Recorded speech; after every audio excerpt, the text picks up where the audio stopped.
with the story of the day. Okay, the fallout following Saturday's controversial foul in the WNBA game between Indiana and Chicago continues. You've seen it now a million times. Third quarter, Chennedy Carter shoulder checking Caitlin Clark from behind, knocking her down before the ball is inbounded. A common foul called on the court. The WNBA upgrading it to a flagrant one on Sunday. After the game, Carter did not answer any questions about the incident. Then yesterday, her coach, Teresa Weatherspoon, released a statement saying, quote, "Physical play, intensity, and a competitive spirit are hallmarks of Chicago Sky basketball. Chennedy got caught up in the heat of the moment in an effort to win the game. She and I have discussed what happened and that it was not appropriate, nor is it what we do or who we are. Chennedy understands that there are better ways to handle situations on the court, and she will learn from this, as we all will." After that statement was released, Carter and her teammate Angel Reese addressed the situation. Now that it's another day, I've had an off day, now I can answer your questions and I can let you know how I really feel about things. But I'm a competitor and I'm going to compete no matter who you are and no matter who's in front of me. So that's just what it was. Heat of the moment play, we're getting at it, we're going back and forth. It's basketball, it's all hoops. After we finish the game, it's all love. I'm truly a passionate person about the game, and I'm genuine. You can ask all my teammates. They've got to know me. They know the real Chennedy Carter. So I'm just saying, don't form an opinion off of one little clip, and you didn't even see the whole game and or the play that led to that. We've had things that have been thrown into hoops, like racism and just different things thrown to players that shouldn't even been brought up. If you're going to watch the game, watch all of the game before you make opinions. Just watch the whole game and get to know the players. Those that saying you don't know players, you haven't watched the WNBA. Get to know your players that are already here and already in this league and already trying to make a mark. I'll look back in 20 years and be like, yeah, the reason why we watching women's basketball is not just because of one person. It's because of me too, and I want y'all to realize that. Like, it's not just because of one person. A lot of us have done so much for this game, and Chennedy has been here before, obviously, but there are so many great players in this league that have deserved this for a really, really long time, and luckily, it's coming now. Okay, and so that sort of sets the table for the conversation this morning, and Monica McNutt is here, and we are delighted to have Rebecca Lobo to chime in. And just very briefly, as I said yesterday, I'm not going to parachute into the middle of a nuanced debate in the middle of a sport that I have not covered as extensively for the last 35 years as I have the NBA and the National Football League and others, and start throwing out opinions based on things that I've observed over the course of these last 3 weeks. That's what you guys are here for, because you understand the subtext of what is going on infinitely better than most of the people who are talking about it. So let's go right to it. Start there, Rebecca. When you hear what Chennedy Carter says now in sort of the light of day, a couple of days after the incident, what is your reaction? Well, honestly, Greenie, I don't necessarily believe there is a subtext. You know, this has kind of turned into a bigger conversation about society and sport.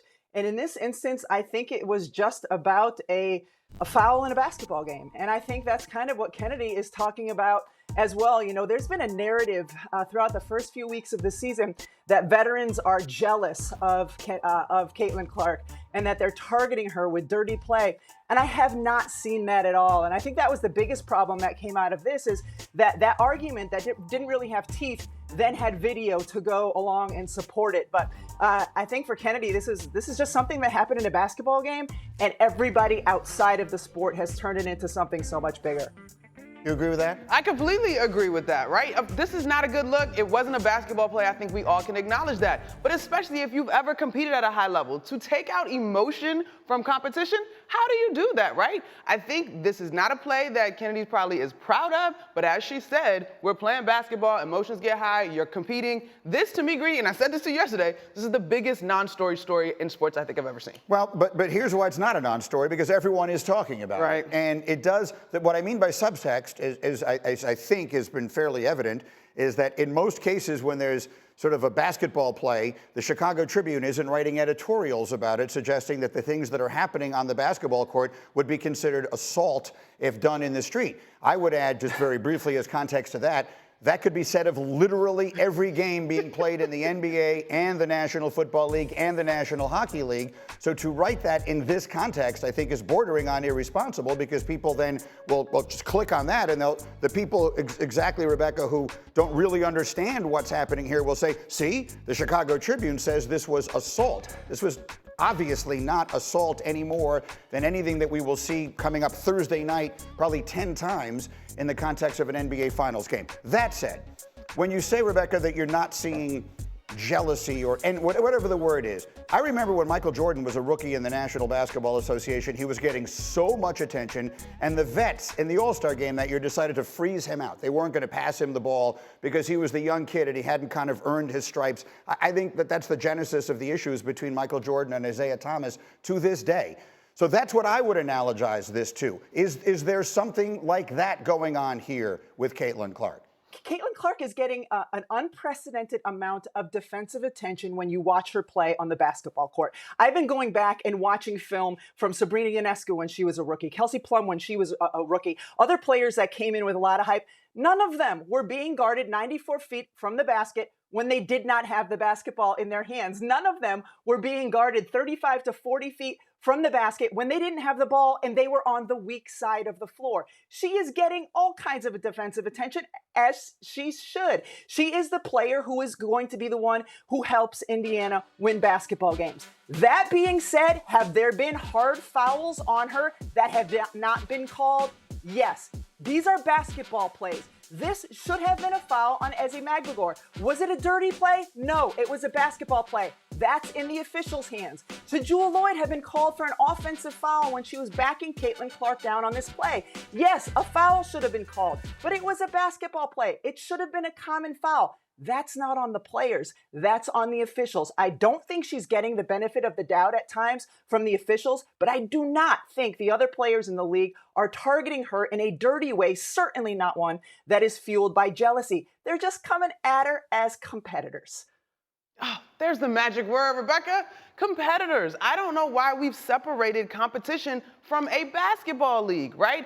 The respect that she's been given on defense, Greeny, rightfully so. She was fantastic coming out of college. She's been highly touted coming into the league. She's going to be the key to the Indiana Fever's success, and she's going to be a tremendous pro and have a successful career. But competition is still at the root of this thing. And when you look across the league, while I agree with Rebecca, she is garnering a different level of defensive attention, but there are other rookies that have had similar moments that had you like, woo, Angel Reese and Alyssa Thomas, Cameron Brink. And if we go way back, you could talk a little bit about what Candace Parker experienced in her rookie year. And so Caitlin Clark is going to be fine. She has been great for this league. But the idea that she is being targeted, I just cannot buy into that at all. That said, sometimes, as we know, unfortunately, in the world in which we live, the narrative becomes the reality because this is not something that people have been paying close attention to for 25 years. So what is going on here?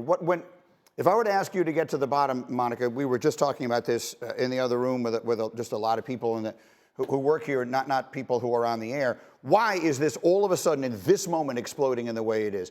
To me, it feels as though there's just a lot of lightning being caught in a bottle. It is a perfect storm of circumstances they stem at least in large part from the unprecedented level of attention that she has brought to the entire game based upon all the stuff she did in college and now on her way to the pros. But you, who have been closer to it, far closer than I have for a long time, why do you think this is happening? This is a moment that we are all living in. Why do you think it's happening this way? Rebecca, tell me if you agree, but I think the baseline thing, Greedy and Rebecca, is the eyeballs. We are seeing unprecedented numbers in terms of folks joining this conversation, wanting to watch women's games, and they have been Caitlin Clark fans, which is fantastic. There's also a contingent of Angel Reese fans. There's a contingent of South Carolina fans as well.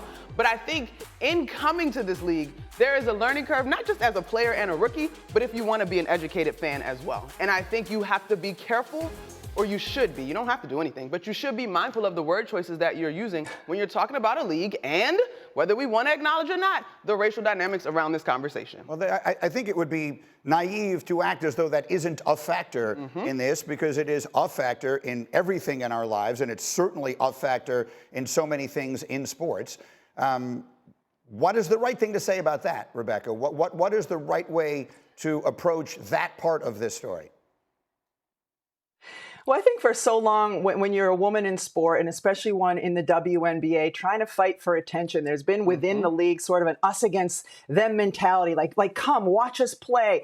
There's so much we have to offer. And then finally, this past couple of years in the college game, we've had those eyeballs. And now they're coming to the WNBA, and welcome. We're thrilled to have all these new people, but we don't want all of their other nonsense. Like, it was really frustrating the first couple of weeks listening to this narrative that, people are targeting her, players are doing. No, it's not true. And those of us who've been in this game a long time and watching it know it's not true. So we are thrilled to have the new fans watching the game. We want to welcome them. It's what we've been asking for, but the 144 women in this league and people who've been around it and covering it, who've been fighting so long to get this attention, it's like, but why do you got to bring all the other stuff with it? And I understand it's a bigger conversation in society, but like, we've been trudging along, fighting the good fight, and now we're here. Come and appreciate it, have your conversations, but don't make life hard for these women in ways that's completely unfair to them. The Hall of Famer, Greenie, nailed it. I mean, that is come and enjoy, and hopefully, again, you followed your specific person here, but come and enjoy and appreciate the league in its entirety. But please, please don't tell these women how to compete. They've been doing it for, what are we, in year 27? So, just don't tell these women how to compete. Is it reasonable to say that with a lot of attention is going to come a lot of nonsense? I mean, the reality is, in the world, we have a lot of nonsense. And when you are operating in a much smaller fishbowl, whatever the right word is, the nonsense is going to be minimized because people just aren't paying enough attention to it to have it become all of a sudden something that's being talked about on platforms beyond the ones that are dedicated to it. Is there some degree of this that you think is just inevitable, that as this continues and look at all of the nonsense we talk about with the NBA every single day. Yeah. How many days do I bring something up in the meeting and you say, Greenie, do we have to Greenie. talk? No, I'm with you.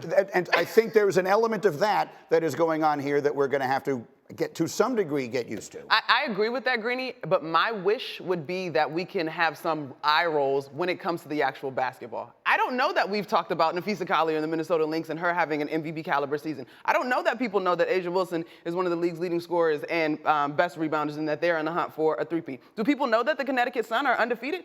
We haven't even gotten to the basketball of it all, and that is what obviously Rebecca fell in love with and built her great career, and that's what I fell in love with and wanted to stay in this women's basketball space and continue to cover. All right, that's a perfect way to leave it. Rebecca, we know how many things. Oh, go ahead. You have a final word? Go ahead, Rebecca. Go. Yes, we love the new conversation. Be responsible. Include the voices of those who have been a part of it and know what we're talking about. It's a perfect way to end it. Rebecca, thank you. I know you have a very busy day today. Thank you for making time for us. Rebecca Lobo, Monica McNutt.